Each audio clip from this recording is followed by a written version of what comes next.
राधे राधे। द्रौपदी ने अपना मन श्री कृष्ण के चरणों में लगा लिया है, लेकिन श्री कृष्ण ने उन्हें कहा कि वे अपना मन अर्जुन के चरणों में लगाएं।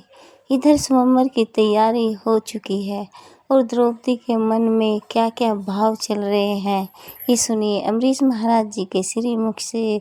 जय श्री राधे श्याम। प्रभु के विधान पर, प्रभु के मंगलमय विधान पर अविश्वास करने का तो कोई कारण है ही नहीं। इसलिए उसकी इच्छा में अपनी इच्छा मिला देते ही मुझे ऐसा लगता है कि ये जीवन उत्सव हो जाता है। मैं ऐसा नहीं कहूंगा दुख समाप्त हो जाता है, सुख मिल जाता है। मुझे लगता है ये जीव जो है वो सुख दुख से पार हो जाता है। प्रभु की इच्छा में अपनी इच्छा मिला देते ही ये जीव सुख दुख से पार हो जाता है। द्रौपदी ने भी बस यही किया। वो मनसा वाचा कर्मणा समर्पित है श्री कृष्ण के चरणों में। लेकिन जैसे ही श्री कृष्ण ने कहा ना कि कृष्णा मेरी इच्छा ये है, मैं ये चाहता हूं तुमसे। कृष्ण आज तुम्हारे द्वार पर याचक बनकर आया है, और यदि कोई निर्मल हृदय हो, कोई भाव पूरित अंतःकरण हो, और किसी ने यदि सर्वात्म समर्पण किया हो, तो श्री ठाकुर जी तो कहते ही हैं कि भाव का भूखा हूं मैं। उन्हें याचना करने में भी, भक्त के द्वार पर उन्हें याचना करने में भी कोई संकोच नहीं है। मांगकर खाना उन्हें प्रिय है। वो अपने भक्तों से अपने भाव की क्षुधा यदा कदा मिटाते ही आए हैं।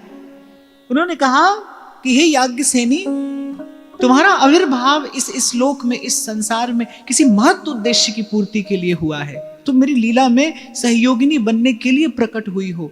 मैं तुमसे कुछ मांगने आया हूं, मैं तुमसे कुछ याचना लेकर आया हूं। यद्यपि मैं जानता हूं कि तुम्हारे भाव ने, तुम्हारे चिंतन ने भी कभी मुझसे अतिरिक्त किसी का स्पर्श नहीं किया। तुम्हारे रोम रोम में केवल मैं हूं।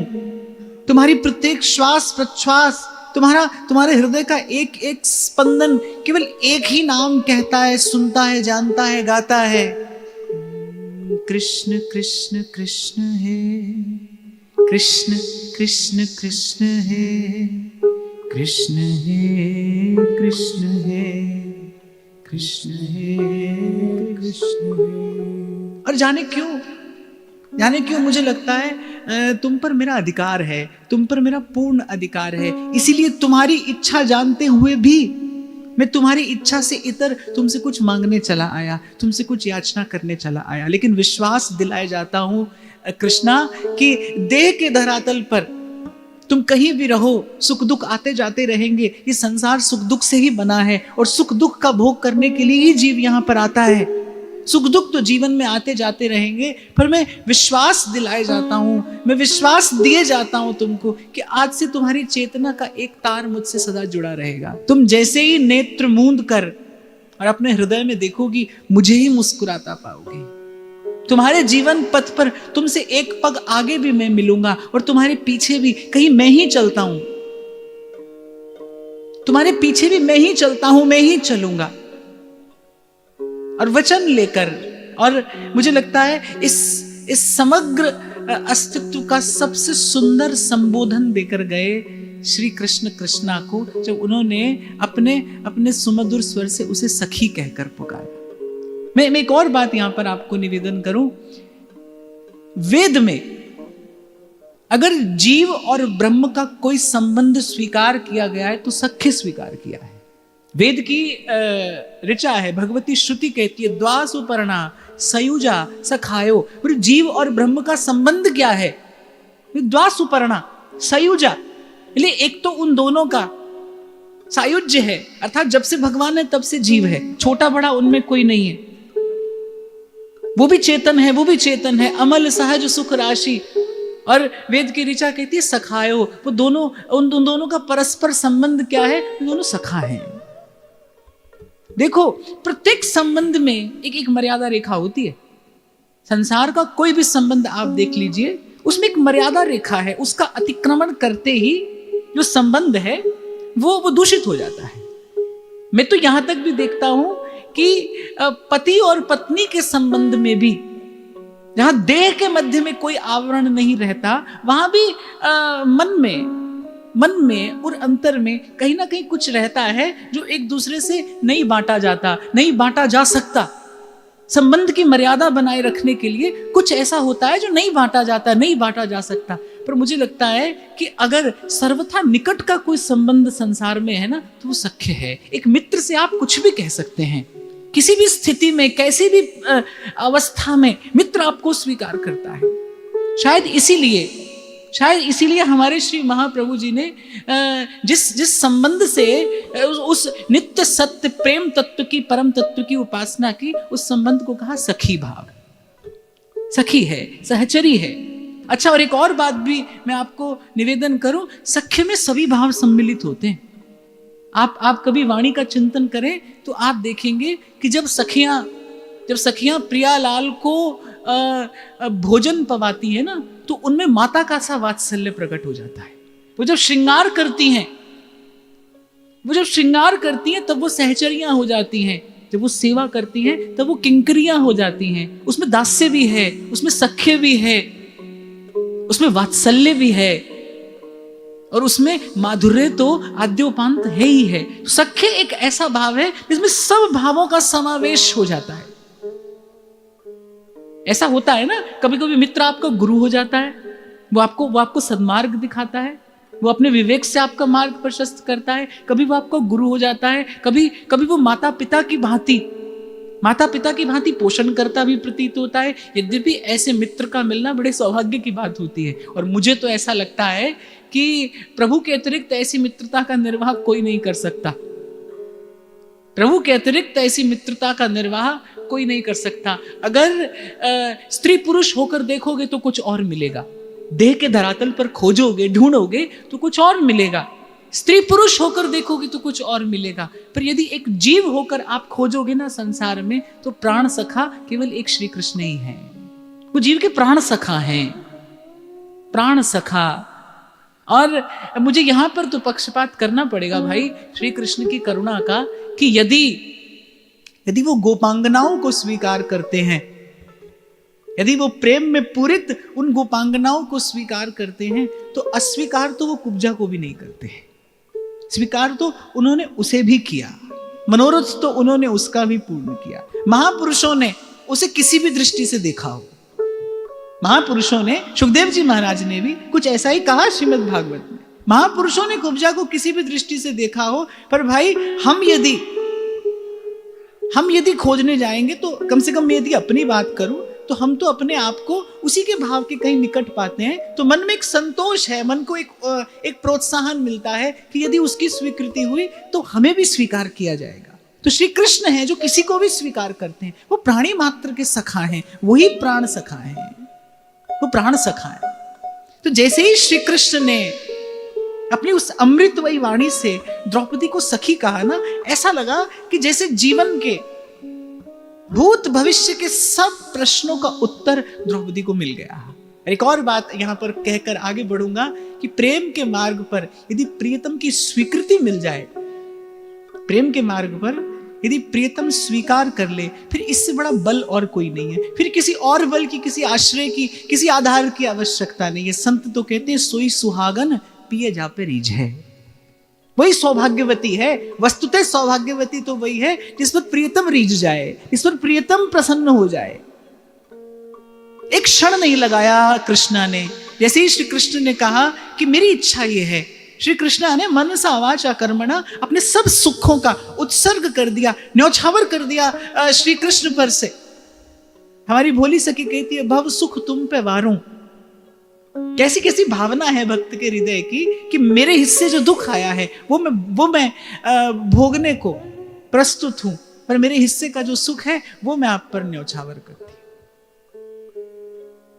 विचार करिए कि कृष्ण के अतिरिक्त किसी और को स्वीकार करना ये सरल सहज नहीं रहा होगा। द्रौपदी जैसे भक्तिपूरित हृदय के लिए, जिसने प्राणों से आराधन किया आज तक, चिर प्रतीक्षा, जिसने प्राणों से आराधन किया और एकाएक पहली बार द्वारिकाधीश सन्मुख आए और एकाएक द्रौपदी से अगर कह दिया कि मैं नहीं, कोई और, कहीं और मन लगाना होगा।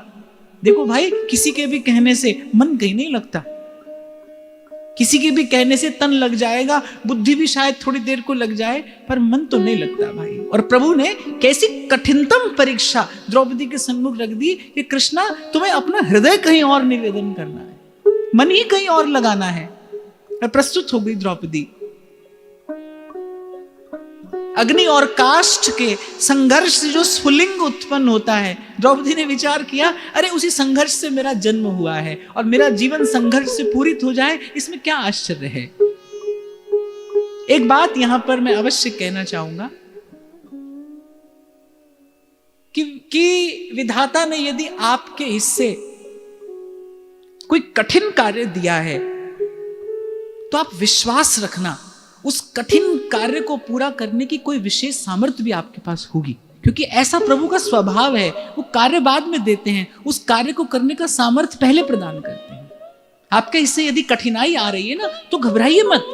उस कठिन कार्य को पूरा करने का सामर्थ्य प्रभु ने आपको अवश्य दिया होगा। वो लुका छिपा कहीं आपके जीवन में होगा, प्रकट हो जाएगा। पर विश्वास नहीं छोड़िएगा, प्रश्न चिन्ह मत लगाइएगा ईश्वर के विधान पर। मुझे ऐसा लगता है आप और मैं भक्ति के मार्ग पर आगे बढ़ रहे हैं, हम भजन के मार्ग पर आगे बढ़ रहे हैं, कोई प्रश्न चिन्ह न लगे कभी ईश्वरीय विधान पर। उसने दिया होगा, आपको सामर्थ्य दिया होगा, नहीं तो देने के लिए वो प्रस्तुत होगा। ऐसा प्रभु ने द्रौपदी से कहा ना, तेरे 2 पग आगे भी मैं हूं और तेरे 2 पग पीछे भी मैं, तेरे भीतर भी मैं और तेरे बाहर भी मेरी ही लीला, मेरी ही इच्छा अपना कार्य करती तुझे प्रतीत होगी। इसलिए कभी कभी घबराना नहीं कहा प्रभु ने कि तेरे जीवन में कभी दुख नहीं आएगा।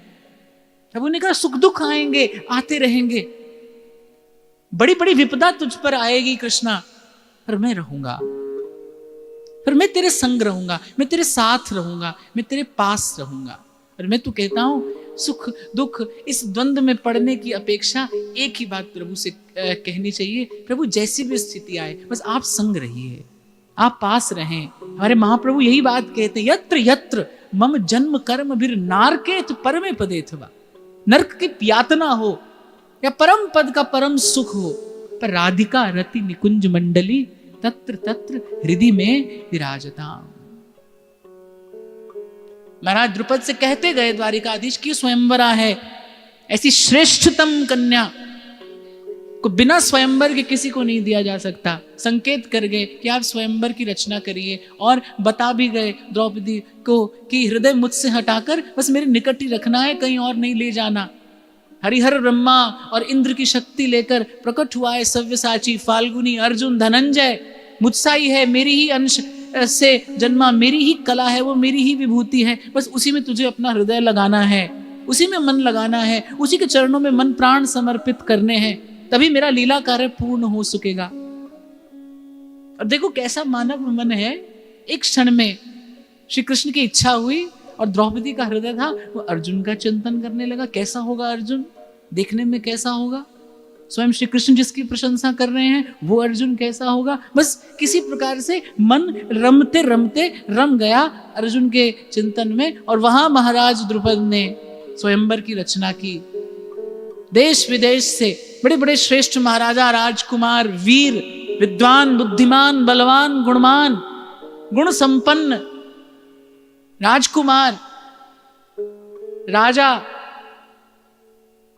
आ रहे हैं उस स्वयंवर के लिए। स्वयंवर की रचना हो गई, और कहते हैं कि स्वयंवर से ठीक 15 दिन पूर्व पूरे पांचाल में दिव्य भव्य उत्सव मनाए जाने लगे। जिन लोगों ने कभी स्वर्ग के सुख की कल्पना की होगी, उन्हें वो स्वर्ग का सुख भूमि पर उतरता हुआ प्रतीत होने लगा।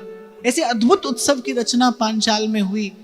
देश विदेश से अतिथियों का आना आरंभ हो गया। विद्वान, ऋषि, ऋत्विज, ब्राह्मण, गुणीजन, कविजन, अनेक अनेक प्रकार के बुद्धजन वहां पर उस उत्सव में सम्मिलित होने के लिए आए हैं। कैसा होगा ये महा महोत्सव जब इस भरत खंड की सर्वश्रेष्ठ कन्या याज्ञसेनी का स्वयंवर संपूर्ण होगा। वो तो दर्शनीय उत्सव होगा, चलकर उस उत्सव का आनंद लेना चाहिए। और उत्सव से ठीक एक दिन पहले द्रौपदी अपने महल के उद्यान में अपनी सखियों सहचरियों के संग कुछ वार्ता कर रही है। सखियां सहचरियां कुछ छेड़छाड़ सी कर रही हैं अर्जुन के नाम पर, और द्रौपदी के भ्राता धृष्टद्युम्न उन्होंने द्रौपदी को आकर कुछ ऐसी सूचना दी जिससे एक बार तो सब कुछ छिन्न भिन्न सा हो गया। द्वारिकाधीश पधारे हैं। द्रौपदी ने कहा, द्वारिकाधीश पधारे हैं, तुम्हारा मुख म्लान क्यों है, तुम उदास क्यों हो? ये तो अत्यंत हर्ष और आनंद का विषय है। अरे प्रभु जहां पधारते हैं वहां तो उत्सव होता है, तुम उदास क्यों हो? धृष्टद्युम्न ने कहा, कुछ ऐसा समाचार लेकर आए हैं प्रभु, कुछ ऐसा समाचार सुनने को मिला है द्वारिकाधीश के मुख से। कैसा समाचार? द्रौपदी का मुख भी कुछ म्लान हो गया। एक अनजाना सा भय हृदय में उठ खड़ा हुआ। कैसा समाचार?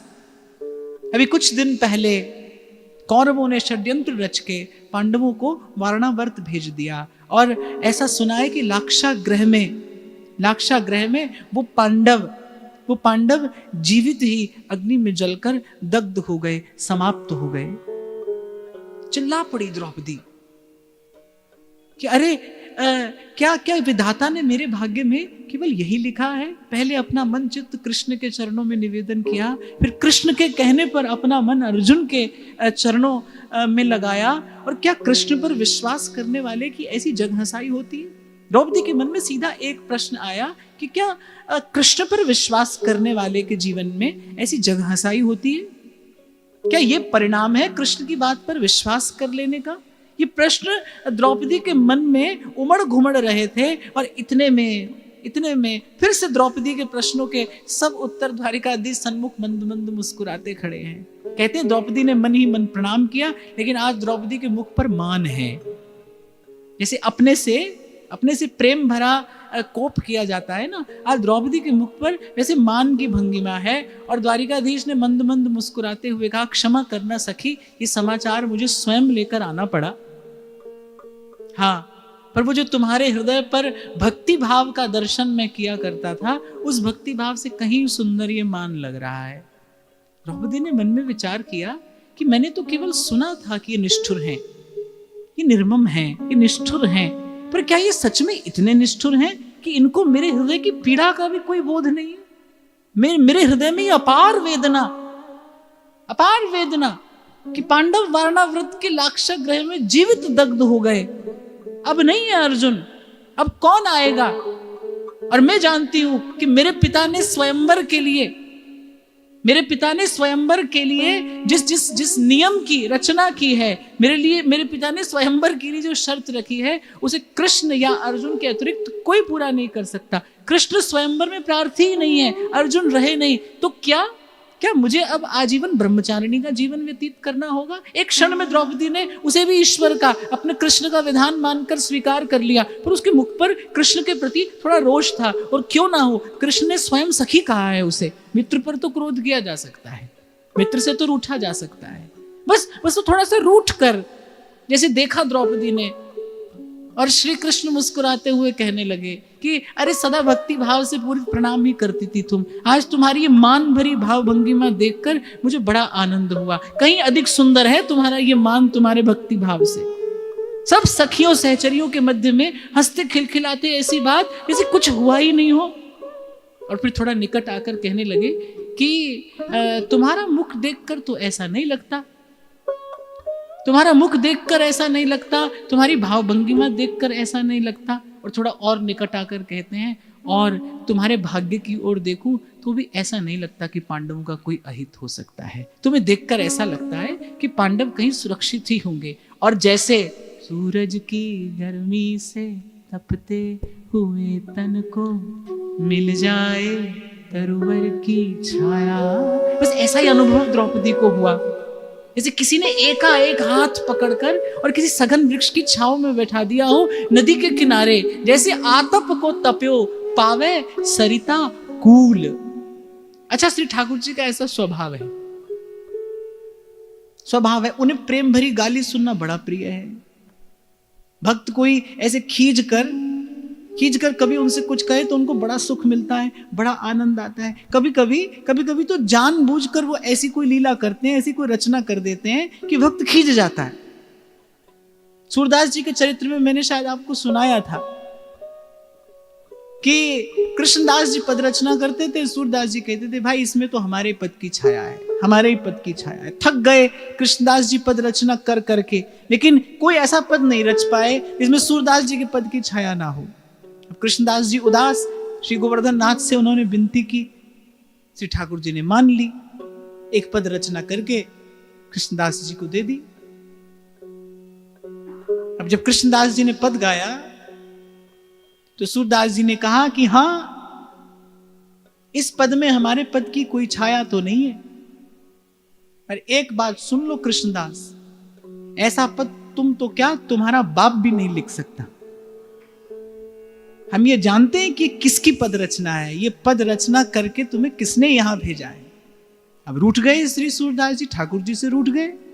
उनकी नित्य की कीर्तन सेवा है, वो श्री ठाकुर जी के पास कीर्तन सेवा करने के लिए प्रस्तुत ही नहीं होते। बड़ी मनुहार की, बहुत मनाया। सूरदास जी की कुटिया पर श्री ठाकुर जी ने आकर श्री सूरदास जी को मनाया। और विचार करो इस लीला के मूल में क्या है। बस ऐसे ही भक्त का रूठना और प्रभु का उनको मनाना, ये कहीं प्रभु को सुख देता है, ये कहीं आनंद कंद के आनंद का कारण बनता है। आज वही द्रौपदी से कहा, अरे द्रौपदी सदा भक्ति भाव से पूरी प्रणाम करती हो, अरे सखी हो तुम मेरी। देखो प्रभु को मांगकर प्रेम लेना पड़ता है। प्रकट होते हैं तो प्रभुता साथ आती है, प्रभुता साथ आती है तो जीव प्रभुता का दर्शन करके नत हो जाता है। फिर श्री ठाकुर जी कहते हैं अरे हम इसके लिए थोड़ी यहां आए। कौशल्या अम्बा के सन्मुख जब चतुर्भुज रूप लेकर प्रकट हुए तो माता स्तुति करने लगी, और प्रभु ने कहा अरे माता स्तुति क्यों करती हो। तो कौशल्या अम्बा ने सोचा कि मन तो करता है तुम्हें दर्पण दिखाऊं, देखो अपना रूप देखो, ऐसा रूप देखकर स्तुति नहीं करूं तो क्या करूं।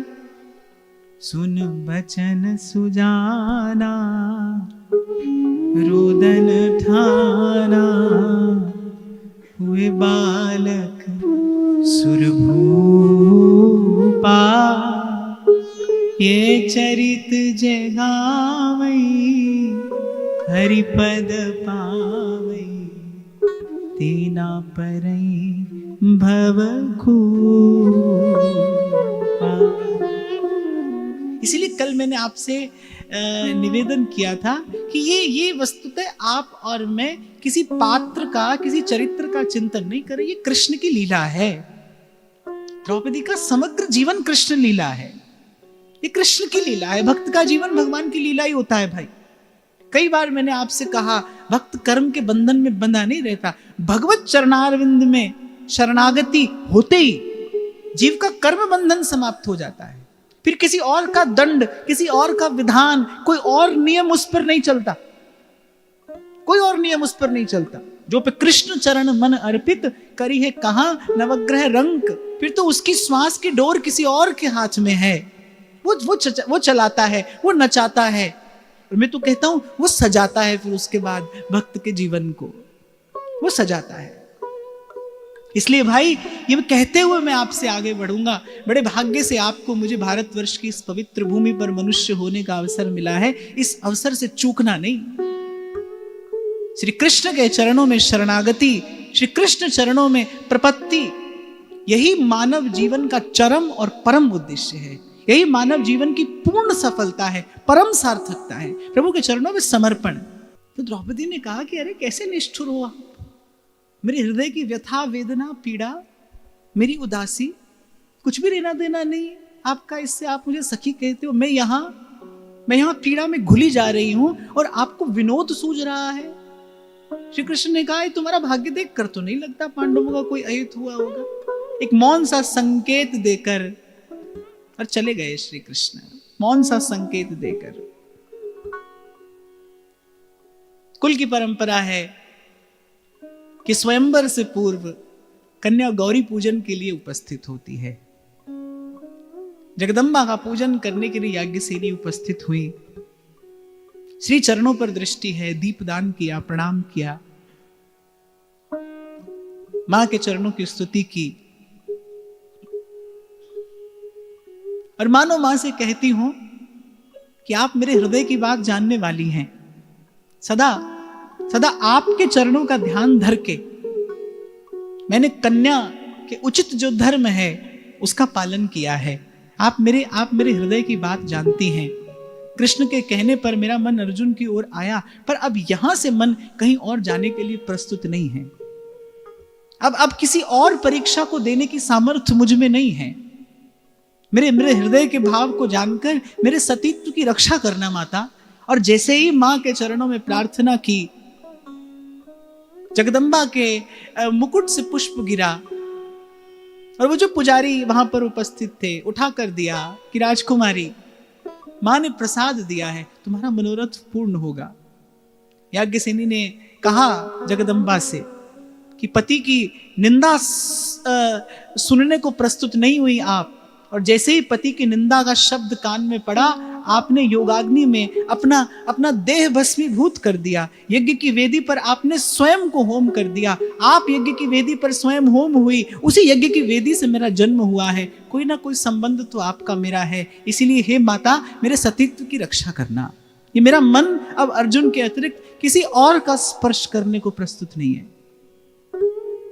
माता ने प्रसन्न होकर आशीर्वाद दिया और कह रहे लौट रही थी जब द्रौपदी गौरी पूजन करके मार्ग में पुनः श्री कृष्ण के चरणों का दर्शन हो गया।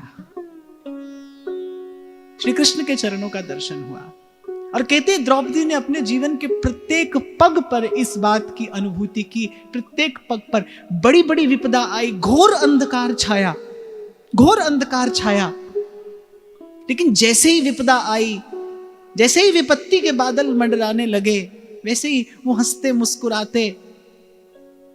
मुस्कुराते द्रौपदी के प्राण सखा, वो नील कमल के समान सुंदर पाद पद्म जो द्रौपदी का परम आश्रय है, वो कहीं ना कहीं किसी ना किसी प्रकार से द्रौपदी के सन्मुख हो जाते हैं। द्रौपदी के जीवन में जितनी बार विपत्ति आई, प्रत्येक विपत्ति ने द्रौपदी ने श्री कृष्ण के चरणों के प्रति जो उसका विश्वास था उसे और सुदृढ़ किया और प्रगाढ़ किया। जितनी बार कष्ट आया, जितनी बार विपदा आई, और जैसा मैंने आपको अभी कहा ना, संघर्ष से ही जन्म हुआ है उसका। जन्म लेते ही सबसे पहली बात, सबसे पहला विचार जो उसके हृदय में प्रवेश किया कि मैं अपने पिता का प्रतिशोध लेने जन्मी हूं। मेरे जीवन का उद्देश्य ही प्रतिशोध है। कहां उसके जीवन में सुख शांति दिखाई पड़े, कहां वो सुख शांति का अनुभव करे जो प्रतिशोध लेने के लिए जन्मा हो। मेरे जीवन का उद्देश्य ही प्रतिशोध है। तब से लेकर अब तक बार बार विकटतम परिस्थितियां आई और आगे आएंगी, विकटतम परिस्थितियां आई और आएंगी, लेकिन प्रत्येक परिस्थिति ने द्रौपदी के विश्वास को और प्रगाढ़ किया। या सरल से शब्दों में मैं कहूं तो द्रौपदी संवरती चली गई, द्रौपदी निखरती चली गई। एक और बात द्रौपदी का चरित्र चिंतन करने वाले ने कही है कि जगदम्बा जानकी ये द्रौपदी का आदर्श थी।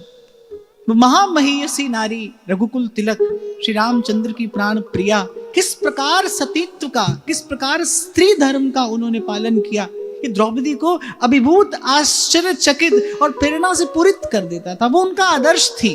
द्रौपदी कहती थी कि उनके अश्रु में मैंने अपने अश्रु मिलाए हैं, उनके अश्रुओं में मैंने अपने अश्रु मिलाए हैं। अर्थात मन प्राणों से उनके चरित्र का मैंने चिंतन किया है, मन प्राणों से उनके चरित्र को आदर्श माना है, उनके चरित्र के प्रति मैंने समर्पण किया है। मैं यहाँ एक बात बड़ी विनम्रता पूर्वक आपको, यहाँ मातृशक्ति विराजमान है, मैं कहता हुआ आगे बढ़ूंगा कि जैसे पुरुष में अगर पुरुषत्व ना हो तो वो देखने में पुरुष है, पर समाज उसे आदर की दृष्टि से नहीं देखता।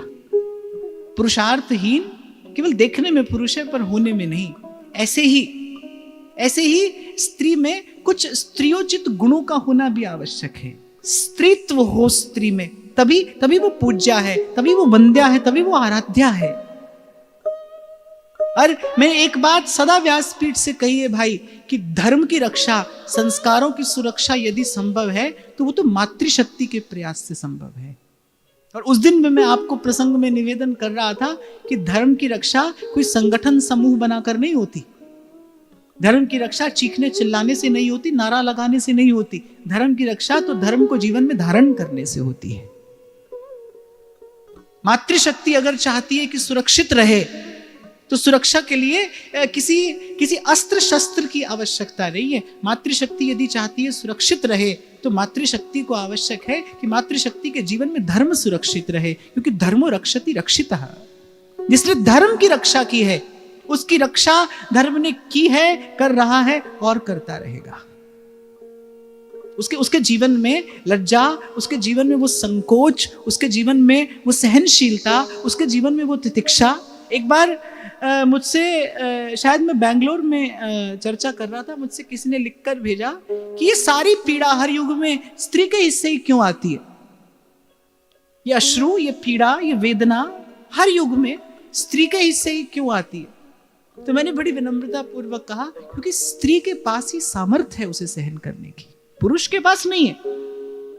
स्त्री के पास ही उसे सहन करने की सामर्थ्य है। सामर्थ्य की दृष्टि से देखा जाए तो स्त्री पुरुष से कहीं अधिक श्रेष्ठ है। इसीलिए शायद प्रकृति ने सृजन करने के लिए स्त्री को चुना है। स्त्री सृजन कर सकती है, वही शक्ति है, इसीलिए वही आराध्या है, वही वंद्या है। तो यदि हम चाहते हैं कि धर्म, संस्कृति, संस्कार सुरक्षित रहें तो हमें मातृशक्ति की ओर देखना होगा। और मातृशक्ति चाहती है यदि उसके जीवन में सुरक्षा रहे तो उसे धर्म की ओर देखना होगा कि आपके जीवन में धर्म सुरक्षित रहे। क्योंकि एक बात मैं आपको यहां निवेदन करके आगे बढ़ूं, मैं हूं, आप हूं, कोई भी हो, पर प्राणी मात्र के लिए सुख तो केवल धर्म रूपी वट वृक्ष की छाया में जाने पर ही है। चाहे वो मैं हूं, आप हो, कोई भी हो, कोई साधक हो, सिद्ध हो, कोई भी हो, भाई सुख का मूल तो धर्म है, धर्म ही रहेगा। जहां धर्म है वहां श्री कृष्ण है, जहां श्री कृष्ण है वहीं जीवन की जय है, वहीं जीवन का आनंद है, वहीं जीवन का विश्राम है। तो द्रौपदी ने अपनी आत्मा से चिंतन किया जगदम्बा जानकी के चरित्र का, वो आदर्श मानती रही उन्हें। द्रौपदी ने स्वयं कहा कि मैंने उनके अश्रु में अपने अश्रु मिलाए हैं। उनका सा जीवन, उनका सा संघर्ष सहन करने को, वहन करने को प्रस्तुत है कृष्णा। और एक बात और यहां पर मैं आपको निवेदन करूं, ऐसे चरित्रों का चिंतन करने से आपके उर अंतर को ओज, तेज, बल, उत्साह अवश्य मिलता है। आदर्श क्या है आपका, ये बहुत महत्वपूर्ण बात है। किसकी ओर देखकर आगे बढ़ रहे हैं आप, कैसे होना चाहते हैं आप, कैसा चरित्र आपके चिंतन में है। मैं तो सदा आपसे कहता हूं, आप कैसे भी दिखते हो, पर आप केवल दिखते नहीं, आप इस संसार में अनुभव भी किए जाते हैं। आपका एक आभा मंडल है, आपसे कुछ प्रसारित होता है, आपसे कुछ विकीर्ण होता है, कुछ प्रस्फुटित हो रहा है आपसे, वो आपको दिखाई नहीं पड़ता, लेकिन वो इस प्रकृति में आनंद की अभिवृद्धि भी कर सकता है और क्षोभ की अभिवृद्धि भी कर सकता है। आपका चिंतन कैसा है, किसके जैसे होना चाहते हैं आप, कोई आदर्श है आपका? ये बात बहुत महत्वपूर्ण है।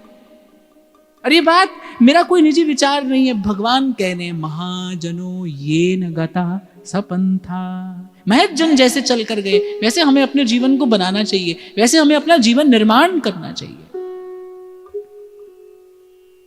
बहुत बार प्रश्न आता है, आज की स्थिति परिस्थिति का विचार करते हैं लोग, पर मैं यहां पर बैठी मातृशक्ति से पूछूं कि क्या आपने कभी अपनी कन्याओं को सुनाया सती अनसुया या सावित्री का चरित्र? कभी कभी भरने का प्रयास किया उनके भीतर संस्कार? और यदि आपसे चूक हुई है तो फिर चूक का परिणाम तो दंड है। और मुझे लगता है अगर ये भारत भूमि अपनी संस्कृति खो रही है, अगर ये भारत भूमि संस्कार विहीनता की ओर जा रही है, अगर नित्य प्रति संस्कारों का इतनी तीव्र गति से ह्रास होते हम देख रहे हैं, तो कम से कम भारतवासियों के लिए इससे बड़ा दंड और क्या होगा। जिस भूमि पर जन्म लेने के लिए देवता लालायित रहते हैं, जिस भूमि पर जन्म लेने के लिए देवता लालायित रहते हैं कि कब प्रभु की कृपा दृष्टि हम पर हो, मुक्तया अपि विग्रहम कृत्वा तम भजन्ते, जहां पर मुक्त आत्मा, अमल आत्मा जन्म लेकर भगवान का भजन करते हैं, ऐसी पवित्र भूमि अगर आज पशुवत जीवन व्यतीत करने वाले लोगों की भीड़ से भरती जा रही है, तो इससे बड़ा दंड भारत भूमि के लिए और भारतवासियों के लिए और क्या होगा। हमको विचार करना चाहिए भाई, कहीं ना कहीं हमसे चूक हुई है। मैं तो आपसे बार बार निवेदन करता हूं, आपकी मेरी उपासना, आपकी मेरी भावना एक बात है, पर आपका मेरा जीवन कैसा है। देखो भाई, मानो न मानो, शास्त्र भी तो ये बात कहता है ना, माता पिता के प्रति कुछ आपका कर्तव्य है, गुरुजनों के प्रति कुछ आपका कर्तव्य है, देश राष्ट्र के प्रति कुछ आपका कर्तव्य है, अरे प्रकृति के प्रति कुछ आपका कर्तव्य है। किसी भी देश काल और जाति से आपका संबंध हो, पर जल तो पिया है ना, जल तो पीते हो, जीवन धारण करने के लिए जल तो चाहिए, वायु तो ग्रहण करते हो, फल फूल चखते हो कि नहीं चखते हो। पृथ्वी जल अग्नि वायु आकाश, इनका कुछ ऋण है आप पर, और इस ऋण से मुक्त हुए बिना, प्रकृति के ऋण से मुक्त हुए बिना यहां से पार चले जाना असंभव है बाप, असंभव। और इस ऋण मुक्ति का एक ही उपाय है कि जीवन के एक एक अंग से सत्कर्म हो, आपके हृदय के एक एक भाव में सद्भाव की सुवास आती हो, आपसे सेवा हो, सबकी सेवा, सर्व के प्रति सद्भाव। कम से कम मुझे तो ऐसा लगता है कि प्रकृति के ऋण से उऋण होने की केवल एक यही विधि है। हाँ, इतना मैं आपको अवश्य कहूंगा, अपने अनुभव से कह रहा हूं मैं ये बात, कि ये जो प्रकृति है ना, प्रभु के सन्मुख करने वाली भी यही है और प्रभु से विमुख करा देने वाली भी यही है। प्रकृति अनुकूल हो, ये बहुत आवश्यक है। किसान कितना भी परिश्रम करे, पर समय पर मेघ न बरसे तो उसका परिश्रम व्यर्थ प्राय है, व्यर्थ जैसा ही हो जाता है उसका परिश्रम। समय पर मेघ न बरसे, प्रकृति साथ न दे तो ऐसे ही साधक जब भजन मार्ग पर चलता है, प्रकृति अनुकूल हो, हमारी चेष्टा ऐसी हो। उस दिन भी मैं आपसे कह रहा था ना, हमारे यहाँ तो आंख का एक देवता है, कान का एक देवता है, रसना का एक देवता है। जब हम अनुचित करते हैं तो देवत्व शिथिल पड़ता है, हमारे जीवन की सात्विकता पवित्रता नष्ट होती है। और जब जब ऐसा होगा, बिना सात्विकता पवित्रता के कैसे भजन भाव की अभिवृद्धि होगी। बहुत बार ये देखा जाता है कि भाव के नाम पर हम जाने क्या से क्या करने लगते हैं, और जीवन की जो स्वच्छता पवित्रता आदि जो बड़ी साधारण सी बात है, उसकी भी कोई चिंता नहीं करते, उसे भी भूल जाते हैं। ऐसा नहीं भाई, जीवन तो यहां से लेकर वहां तक पूरा सधेगा। जब सधेगा, आपके जीवन का एक एक अंग सधेगा, आपका एक एक भाव सुंदर हो, प्रभु तो कैसे भी आपको मुझे स्वीकार करेंगे। पर अरे, आपका मेरा भी तो कोई कर्तव्य है। आप और मैं प्रभु के सेवक कहाते हैं, आप और मैं अपने आप को समझते हैं कि हम साधक हैं, हम भजन कर रहे हैं। जीवन के प्रति आपका मेरा भी तो कोई कर्तव्य है। तो सदा श्रेष्ठ चरित्र का चिंतन द्रौपदी के जीवन में रहा, श्रेष्ठतम आदर्श द्रौपदी ने रखा। और भगवान कहते हैं, भाई अपना लक्ष्य सबसे ऊंचा रखिए, अपनी ओर मत देखिए, अपनी सामर्थ्य की ओर मत देखिए, अपना लक्ष्य सबसे ऊंचा रखिए। आपका लक्ष्य सर्वश्रेष्ठ होना चाहिए। और अभी कुछ देर पूर्व मैंने आपसे निवेदन किया, स्त्री पुरुष होकर लक्ष्य निर्धारित करोगे तो लक्ष्य कुछ और है। अगर स्त्री पुरुष होकर अपने लक्ष्य का निर्धारण करोगे, फिर जीवन का लक्ष्य कुछ और है। क्योंकि स्त्री को पूर्णता दिखेगी पुरुष में, पुरुष को पूर्णता दिखेगी स्त्री में। पर जब जीव होकर अपना लक्ष्य निर्धारण करोगे, फिर जीव का लक्ष्य तो भगवान है, भगवान के चरण कमल है। तो उच्चतम आदर्श जीवन में हो। और द्रौपदी का जीवन चरित्र ऐसा ही, मन में उठते अनेक अनेक प्रश्न। स्वयं कृष्ण पांडवों के आहत होने की सूचना लाए हैं। क्या अर्जुन आएंगे? द्रौपदी के मन में अनेक प्रश्न हैं। अरे कल स्वयंवर है, और आज मुझे सव्यसाची के मृत होने का ये दुखद समाचार, और वो भी किसके मुख से मिल रहा है? श्री कृष्ण के मुख से। अच्छा देखो प्रभु की लीला, एक ओर से द्रौपदी के सन्मुख संशय उपस्थित करते हैं, और दूसरी ओर से वहीं से उसका अवलंब बनकर उसके सामने खड़े हो जाते हैं। ऐसे ही हैं प्रभु, अंदर हाथ सहारा दे, बाहर मारे चोट। ऐसे ही घड़ता है वो, ऐसे ही वो जीवन घट को घड़ता है, ऐसे ही सुघड़ बनाता है वो। अंदर हाथ सहारा दे और बाहर मारे चोट। तो द्रौपदी के मन में अनेक अनेक प्रश्न, क्योंकि श्री कृष्ण के मुख से मुझे ये समाचार मिला है, कल स्वयंवर है। और मुझे नहीं लगता कि इस भरत खंड में श्री कृष्ण और अर्जुन के अतिरिक्त कोई ऐसा वीर है जो मेरे पिता की इस शर्त को पूरा कर सके, जो स्वयंवर के लिए रखी गई है। क्या मेरे पिता भी यही चाहते हैं कि मैं आजीवन बस कुमारी कन्या ही रहूं? क्या मुझे आजीवन ब्रह्मचारिणी का ही कठोर जीवन व्यतीत करना है? वो जो मन में उमंग थी, वो जो उत्साह था, वो जो स्वयंवर को लेकर मन में जितने सुंदर सुंदर स्वप्न उमड़ घुमड़ रहे थे, एक बार सब शांत हो गए। अच्छा, एक और बात मैं कहता हुआ आगे चलूं कि श्री कृष्ण ने द्रौपदी को संसार की ओर देखने के लिए तो कहा, लेकिन उन्होंने कभी द्रौपदी को संसार का स्पर्श नहीं होने दिया। अनेक बार वो उपस्थित हो गए द्रौपदी और संसार के सुख के बीच में दीवार बनकर। द्रौपदी के जीवन की तो यही गाथा है, वो बार बार द्रौपदी और संसार के सुख के बीच में दीवार बनकर उपस्थित हो गए। इसीलिए कुछ देर पहले मैंने आपसे कहा, भाई ईश्वर के विधान पर प्रश्न चिन्ह नहीं लगाना। यदि वो आपको किसी अल्प सी वस्तु से वंचित कर रहा है और बार बार कर रहा है, तो उसका उद्देश्य कुछ और होगा। वो आपको कोई महत्व वस्तु देना चाहता होगा। एक कवि तो कहता है, जिसे कृष्ण स्वयं से भरना चाहते हैं उसे पहले रीता कर देते हैं, खाली कर देते हैं। और अपने शब्दों में कहूं तो जिसकी आशा श्री कृष्ण पूरी करना चाहते हैं उसे पहले सब ओर से निराश कर देते हैं, हताश कर देते हैं। जब थक जाता है जीव, जब उसे लगता है कि बस अब मैं टूट कर बिखुर जाऊंगा, जैसे सूरदास कहते हैं, अब मैं नाचो थक्यो गोपाल। सूरदास की सब अविद्या। तो गौरी पूजन करके लौट रही है द्रौपदी, मन में अनेक अनेक प्रश्न, और हिना के पुष्पों की जैसी सुगंध द्रौपदी की नासिका में प्रवेश की। उन्हें लगा श्री कृष्ण कहीं निकट हैं, और देखा सामने पीतांबरधारी, बनमालधारी, किरीटधारी, मंद मंद मुस्कुराते कर्णायत प्रभु के वो दीर्घ विशाल नेत्र। और कहती मंदिर से लौट रही थी द्रौपदी, और जैसे ही प्रभु के श्री अंग की वो दिव्य सुवास प्राप्त हुई, सहसा ध्यान गया प्रभु के श्री चरणों की ओर। गोपाल गोकुल वल्लवी प्रिय गोप गोसुत वल्लभम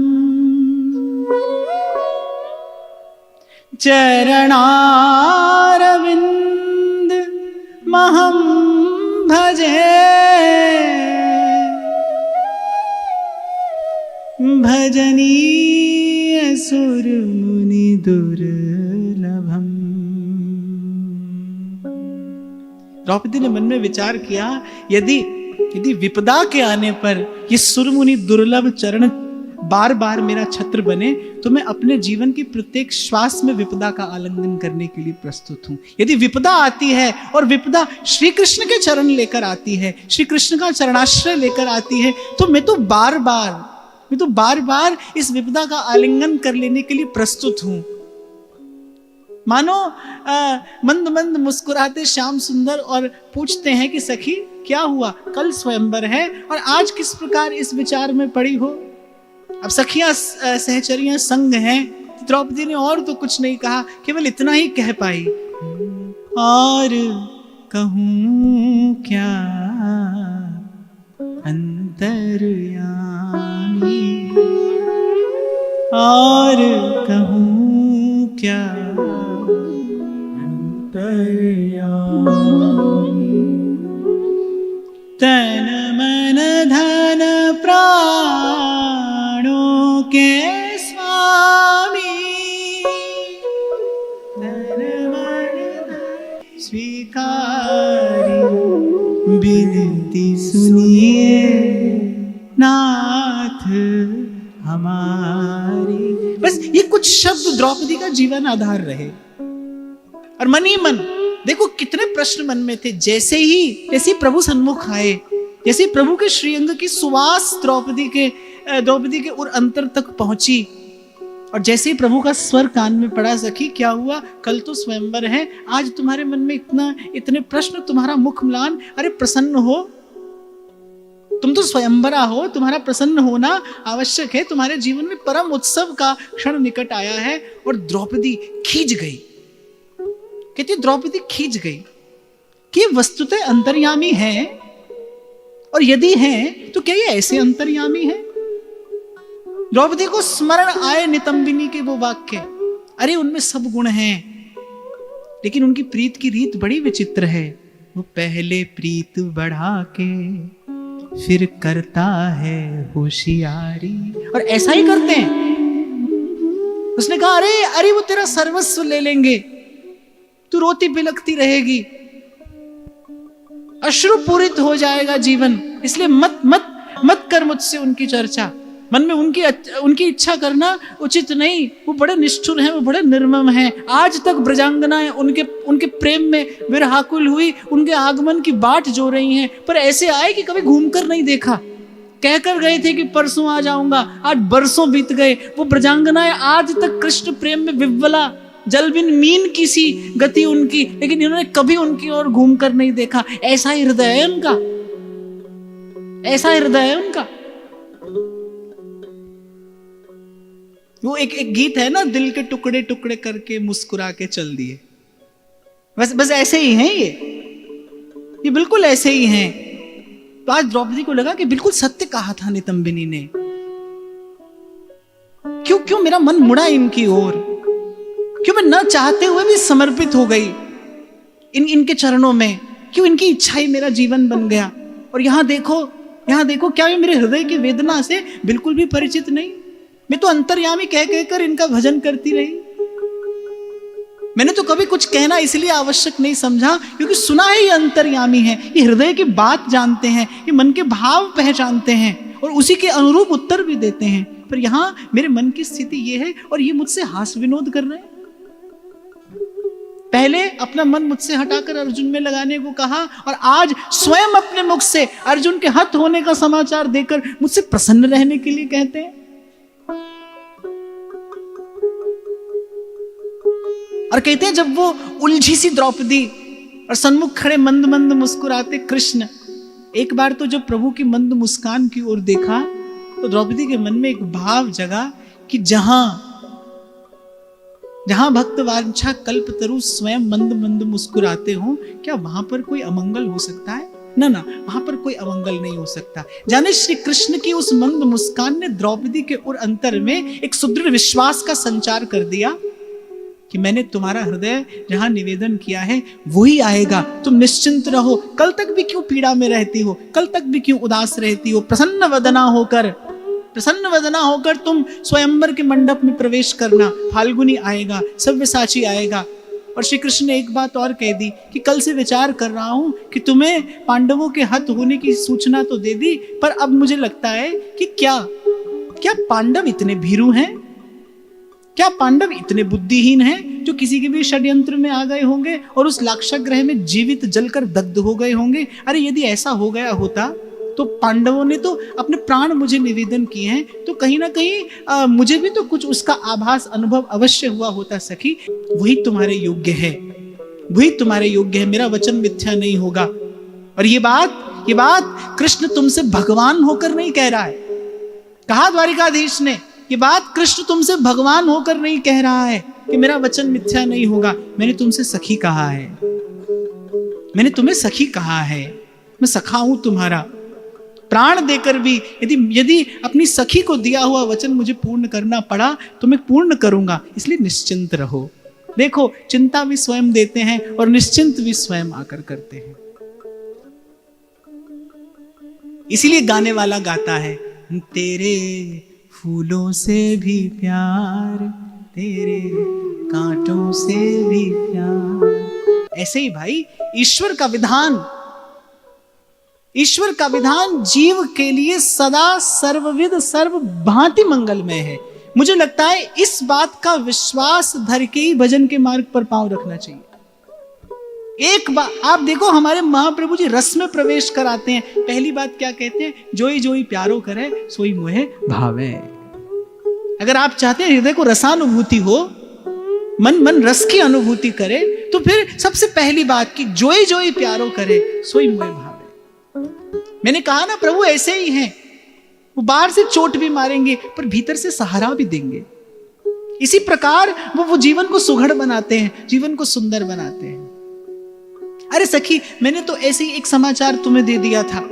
मैं नहीं मानता हूं इस बात को। पांडवों के साथ ऐसा कदापि नहीं हो सकता। पांडवों का अहित कोई नहीं कर सकता। वो देवताओं की शक्ति लेकर जन्मे हैं। महत्व तो देश की पूर्ति के लिए उनका धराधाम पर आना हुआ है। तुम तो ऐसे ही चिंता में पड़ गई। याज्ञसेनी को ऐसी चिंता करना शोभा नहीं देता। और चलते चलते, अब कल स्वयंवर के मंडप में ही तुमसे भेंट होगी, और चलते चलते इतना और धीमे से उसके कान में कह चले, और कृष्ण की सखी को चिंतित होना तो कदापि शोभा नहीं देता।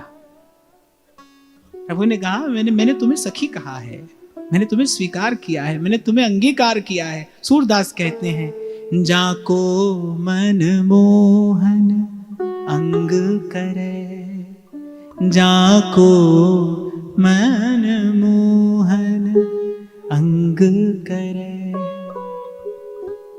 ताको केस खसे नहीं सिर ते, ताको केस खसे नहीं सिर, जो जग बैर परे, जाको मन मोहन अंग करे, जाको मन मोहन अंग करे। बड़ी सीधी सरल सी विधि है भाई, इस जीवन को सरल और सरस कर लेने की।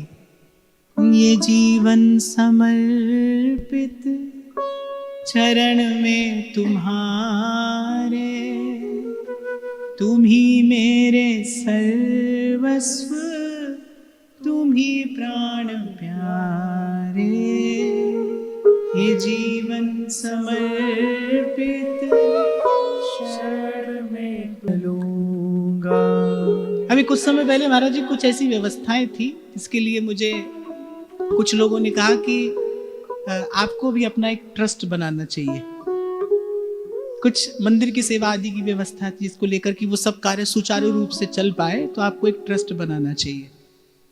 तो मैंने मन में विचार किया, मैंने कहा भाई हम तो यहां तक भी आज तक केवल एक ही ट्रस्ट पे आए हैं, अब उस ट्रस्ट के होते हुए दूसरा कौन सा ट्रस्ट बनाए, उसी के ट्रस्ट पे यहां तक आए। हमको तो खबर नहीं थी भाई, मैं तो व्यासपीठ पर बैठा हूं, सत्य सत्य सत्य कह रहा हूं। मेरे तो कभी स्वप्न में भी ऐसी कोई कल्पना नहीं की थी, मेरे जीवन में ऐसा कोई विचार नहीं था, कुछ भी तो नहीं था, कुछ भी नहीं था।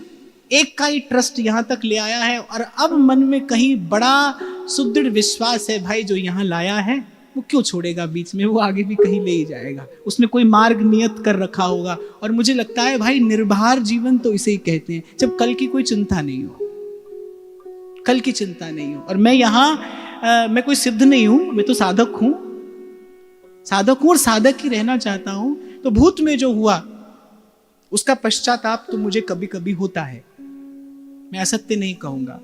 जो जीवन में हुआ उसका पश्चाताप तो मुझे कभी कभी होता है, और मैं उस पश्चाताप को भी कहीं जीवन को सही दिशा में ले जाने के लिए उपयोग करता हूं। कुछ अनुचित हुआ उसका पश्चाताप मुझे है, लेकिन भविष्य की चिंता नहीं है।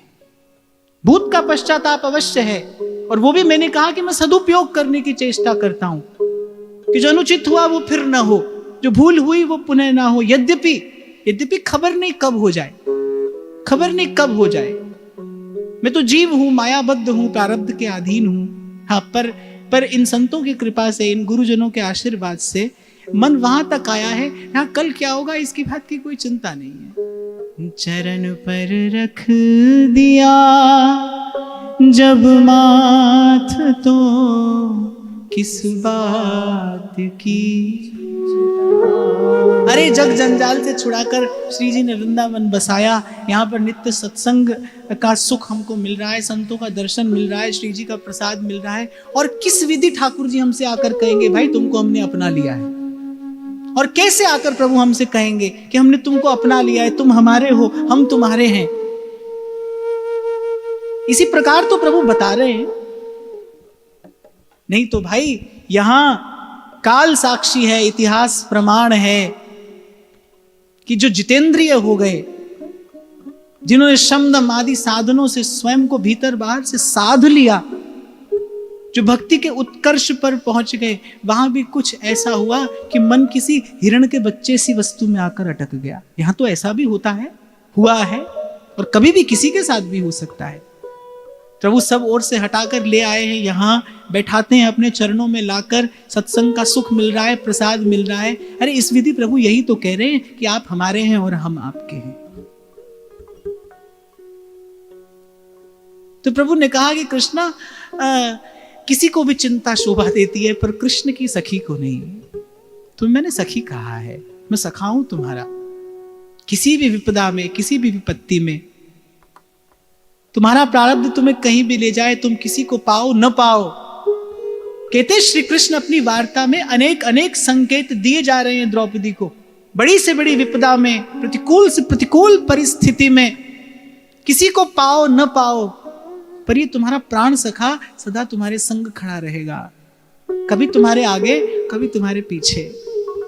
तुम यत्र तत्र जहां पाओगी मुझे पाओगी, और बिना बुलाए पाओगी,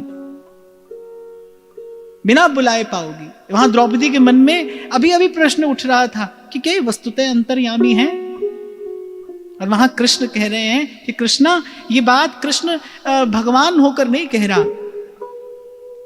मैं किसी के लिए अंतर्यामी हूं नहीं हूं, पर अपनी प्राण सखी के मन की बात तो अवश्य जानता हूं। स्मरण नहीं, पूर्व जब तुमसे मिलन हुआ था, पूर्व जब तुमसे भेंट हुई थी, तो तुमसे कहता हुआ गया था मैं कि देह के धरातल पर तुम कहीं रहो, किसी के साथ तुम्हारा संबंध हो, पर तुम्हारी चेतना का तार मुझसे हमेशा जुड़ा रहेगा। तुम्हारी चेतना का एक तार मुझसे हमेशा जुड़ा रहेगा। एक बात और मैं यहां पर आपसे निवेदन करूं, मैंने जो भक्तों का जीवन चरित्र देखा ना, प्रभु ने उन्हें संसार की बड़ी विचित्र विचित्र परिस्थितियों में रखा। कोई सभी घर और संसार का त्याग करके और वन में कोपीन धारण करके एकांतिक भजन करने वाले भक्त भगवान के नहीं हुए, सभी ऐसे नहीं हुए। इस विधि भी भक्तों ने भजन किया, पर अनेक अनेक भक्त जिन्हें प्रभु ने बिल्कुल संसार के मध्य में रखकर, व्यवहार में रखकर। और मुझे फिर याद आ रही है अपने कबीर साहब की बात। वो तो कह रहे कबीरा खड़ा बाजार में, केवल संसार में नहीं, बाजार में, जहां व्यापार के अतिरिक्त और कुछ नहीं होता, जहां केवल आने वाला अपने लाभ के लोभ से ही आता है। वो कह रहे कबीरा खड़ा बाजार में, और मैं बाजार में खड़ा होकर मांगे सबकी खैर, ना काहू से दोस्ती और ना काहू से बैर। भक्ति में सामर्थ्य है भाई ऐसी। कल भी मैं आपसे कह रहा था ना, मुक्ति वही जो जीवन रहते मिले, प्रेम वही जो देहाध्यास को देह के रहते समाप्त कर दे। जब देह तो हो पर देहाध्यास ना हो, जब सत्कर्म तो हो पर कर्तृत्व ना हो, जब अहम तो हो पर अहंकार ना हो। भक्त के पास अहम तो है पर अहंकार नहीं है। उसके पास अहम तो है, मैं सेवक सचराचर रूप राशि भगवंत। श्री गोस्वामी जी कह रहे हैं, हस अभिमान जाई जनि भोरे, मैं सेवक रघुपति पति मोरे। उसके पास देह है पर देहाध्यास नहीं है। उसके जीवन में सतत सत्कर्म है, पर उससे सुनो तो वो क्या कहता है, व्यास भरोसे कुमरी के सोवत पाम पसार। अरे ऐसे अद्भुत संत सेवी व्यास जी हुए, कैसी अद्भुत संत सेवा व्यास जी ने की। पर कोई पूछे क्या करते हैं तो कह रहे व्यास भरोसे कुमरी के सोवत पाम पसार। सतत सत्कर्म है लेकिन कर्तृत्व नहीं है, देह है पर देहाध्यास नहीं है, अहम है पर अहंकार नहीं है, अहंकार नहीं है। अपने प्रभु की कृपा का मान है पर अभिमान नहीं है। अपने प्रभु की कृपा का मान है और अभिमान नहीं है। और एक विलक्षण उपलब्धि जो भक्त के अतिरिक्त किसी को नहीं हो सकती, उसके पास जीवन है पर द्वंद्व नहीं है। उसके पास जीवन है पर द्वंद्व नहीं है। यद्यपि जीवन का नाम ही द्वंद्व है, द्वंद्व के मध्य ही तो जीवन है। जन्म और मृत्यु के मध्य में ही हानि है, लाभ है, यश है, अपयश है, निंदा है, स्तुति है, खोना है, पाना है, बनना है, बिगड़ना है, धूप है, छांव है, सुख है, दुख है, सर्दी है, गर्मी है। इसी द्वंद्व से ही तो जीवन बना है, द्वंद्व का नाम ही तो जीवन है। लेकिन भक्त के पास ये विलक्षणतम उपलब्धि है कि उसके पास जीवन है पर द्वंद्व नहीं है। एक वही है जो गा सकता है, कछु लेना न देना और मगन रहना। पांच तत्व का बनाए पिंजरा, पांच तत्व का बनाए पिंजरा, उसमें बोले मेरी मैना, उसमें बोले मेरी मैना कछु लेना देना, मगन रहना कछु लेना न देना, मगन रहना।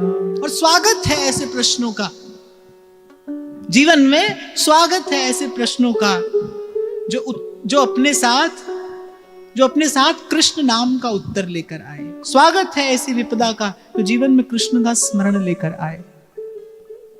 स्वागत है ऐसी विपत्ति का जो प्रभु के नैकट्य का, प्रभु के सामीप्य का बोध कराए। एक और बात, जैसे आपको लगता है ना कि अच्छा आहार, शुद्ध आहार, स्वस्थ वातावरण, ये आपको पुष्ट करता है, ये एक प्रकार का आपको पोषण प्रदान करता है। ऐसी जीवात्मा को पोषण कहां से मिलता है? प्रभु के सानिध्य से मिलता है, प्रभु के सामीप्य से मिलता है। वो जीवात्मा जो श्री कृष्ण को अपने निकट अनुभव करती है, सदा पुष्ट रहती है, सदा आनंद में रहती है। यदि इसलिए आप चाहते हैं कि आप आत्मा के स्तर पर पुष्ट हो जाएं, देह के धरातल पर पुष्ट होना सरल है भाई, और उसका कोई बहुत दीर्घकालिक परिणाम भी नहीं है। अच्छा है, ध्यान रखना चाहिए अपना, स्वस्थ रहना चाहिए, शरीरमाद्य खलु धर्म साधनम, अच्छा है और आवश्यक भी है, पर जो वास्तविक पुष्टि है वो तो श्री कृष्ण का अनुग्रह है। देखो, भाव से, चिंतन से हम प्रभु के निकट हैं कि नहीं। मैं यदि कल की चर्चा पर आपका थोड़ा सा ध्यान ले जाऊं तो आप कभी इस बात का विचार करना कि द्रौपदी जैसा हृदय, निर्मल हृदय, द्रौपदी जैसी विमल चेतना, जब उसने वर्ण कर लिया एक बार श्री कृष्ण चरणों का, उसके बाद वहां से मन हटाना लगभग असंभव था। प्रभु की लीला, प्रभु की इच्छा के सन्मुख नत हो गई द्रौपदी, भक्ति भाव से पूरित हो गई द्रौपदी, मान ली श्री कृष्ण की बात, श्री कृष्ण के सुख के लिए, श्री कृष्ण की इच्छा पूर्ति के लिए। और हमारे श्री रूप गोस्वामी पाद उत्तमा भक्ति का लक्षण बताते हैं, आनुकूल्येन कृष्णानुशीलनम स भक्तिरुत्तमा। आनुकूल्येन कृष्णानुशीलनम, कृष्ण के अनुकूल होकर कृष्ण का अनुशीलन करना, ये उत्तमा भक्ति है। उत्तमा भक्ति का दर्शन यहां हुआ। और कितने भय, कितने प्रकार के भय, कैसी कैसी चिंता जो किसी से बांट भी नहीं सकती, जो अपने हृदय की बात किसी से कह भी नहीं सकती। कल भी आपसे मैंने कहा था भाई, द्रौपदी के जन्म के मूल में काम का विकार नहीं है, आराधना का संस्कार है, वो संस्कार से जन्मी है। कैसी उसकी मन बुद्धि होगी, आप और मैं अपनी मन बुद्धि से उसकी कल्पना नहीं कर सकते। कल स्वयंवर है, कल मुझे नववधू का वेश धारण करके स्वयंवर में प्रसन्न वदन उपस्थित होना है। पिता मेरे अधिकारी हैं, पिता ने मेरे लिए जो नियत कर दिया है वही मेरा भाग्य है। आप देखो, सर्वसमर्थ होते हुए भी कैसा धर्म है कि पिता ही मेरे अधिकारी हैं, पिता ने मेरे लिए जो नियत कर दिया है वही मेरा भाग्य है। प्रश्न नहीं है कोई, प्रश्न नहीं है कोई। इसलिए एक बात आपको और यहां पे निवेदन करूं भाई, अपने जीवन में आने वाले सुख दुख के लिए किसी को उत्तरदायी मत बनाइए, किसी को उत्तरदायी मत बनाइए। कोई चाहे भी ना, कोई चाहे भी तो आपके सुख दुख का कारण नहीं बन सकता। बनेगा तो कैसे, चाहे तो भी नहीं बन सकता। दो बात है, स्वयं को कर्ता मानते हो तो अपने कर्म का फल मानिए, स्वयं को यदि कर्ता मानते हो तो फिर अपने कर्म का फल मानिए, और यदि स्वयं को प्रभु का जानते हो तो फिर प्रभु की इच्छा मानिए। दो ही बात है, तीसरी बात तो है नहीं भाई। फिर जीवन में कि राग द्वेष का और झगड़ा झंझट का कोई कारण ही नहीं है, कोई कारण नहीं है। बड़ा स्वस्थ हो जाता है भाई जीवन, इनके चरणों में मस्तक रखते ही स्वस्थ हो जाता है, पुष्ट हो जाता है, प्रसन्नता का द्वार खुल जाता है। जैसे आप इस बात में अपने विश्वास को निवेदन करते हैं कि भाई अब से मेरे जीवन में जो घटेगा मेरे प्रभु की इच्छा से घटेगा। और मैंने एक भगवत प्राप्त महापुरुष के मुख से वाक्य सुना, मैं कई बार दोहराता हूं व्यासपीठ से, झूठा भी समर्पण हो अगर श्री कृष्ण के चरणों में तो भी ये उससे निषिद्ध कर्म नहीं होने देते। कोई झूठा भी कह देना प्रभु मैं आपका हूं, तो उससे मिलेंगे, कब मिलेंगे नहीं मिलेंगे ये बात दूसरी है, पर उससे कभी निषिद्ध कर्म नहीं होने देंगे। उसे कभी कुपथ पर नहीं जाने देंगे, उसका कभी पतन नहीं होता। भगवान ने कहा न मे भक्त प्रणश्यति, मेरा भक्त कभी नष्ट नहीं होता, वो कभी कुमार्गगामी नहीं होता, मैं उसे कभी कुमार्ग पर नहीं जाने देता, हाथ पकड़कर थाम लेता हूं। वो बार बार जाता है और मैं बार बार हाथ पकड़कर थाम लेता हूं।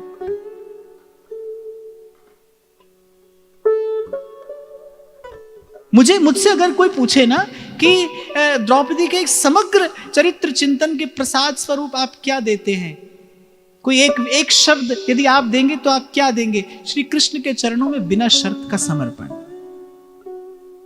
मेरे सब सुख दुख से बड़ा आपका विधान है प्रभु, मेरे सब सुख दुख से बड़ी आपकी इच्छा है, आपकी इच्छा है।